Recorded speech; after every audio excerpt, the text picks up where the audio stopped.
Well, Campendium has been acquired by the Togo Group, more Colorado road closures, a kayaker was hit by an airplane, and more coming up in this episode.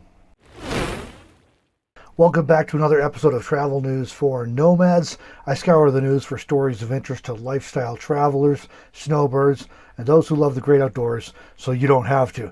Do you know of a story that might be of interest? Please email it to me at robert.witham@gmail.com.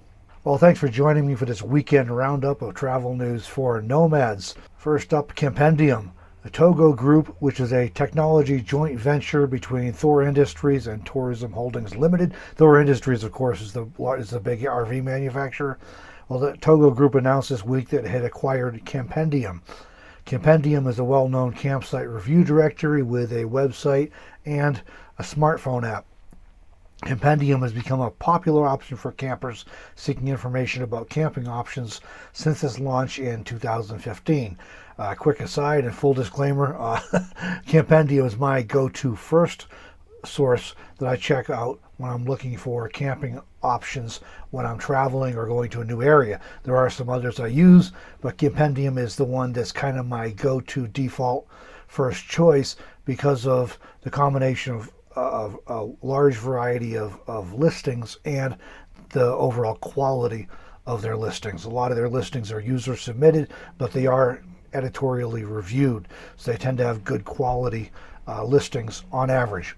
Well, over the past 12 months, Campendium has seen a 59% increase in app and website traffic.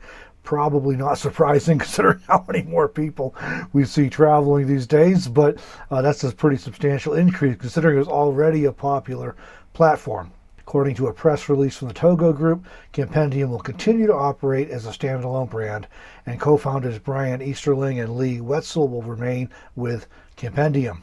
Moving to Colorado, we've talked a couple times recently about the I-70 closure following a landslide there. Well, Frontier Airlines is offering $70 flights between Denver and Grand Junction, Colorado, to help travelers avoid the I-70 closure near Glenwood Springs and the associated detour.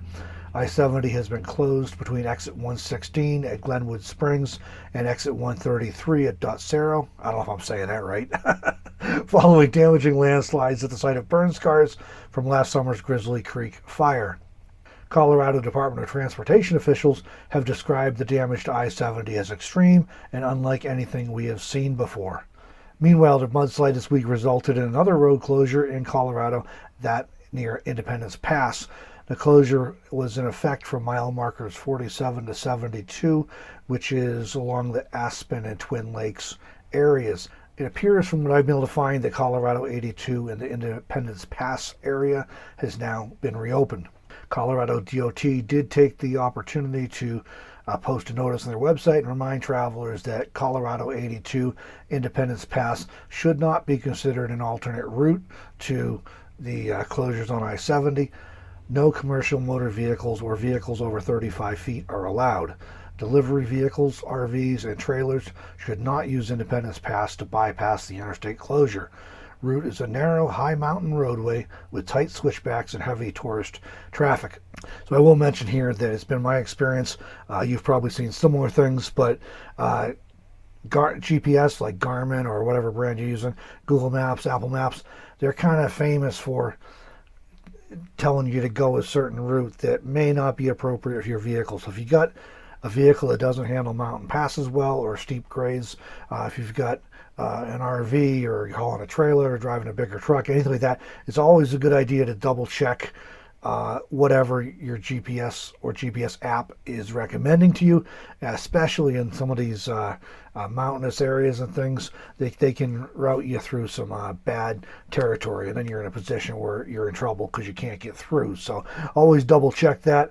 The ongoing drought in California has prompted the closure of the hydropower dam at Lake Oroville. The Edward Hyatt hydroelectric power plant at Lake Oroville was shut down this past week for the first time since its construction in 1967. Lake Oroville water levels have reached historic lows, with the lake now less than 1/4 full.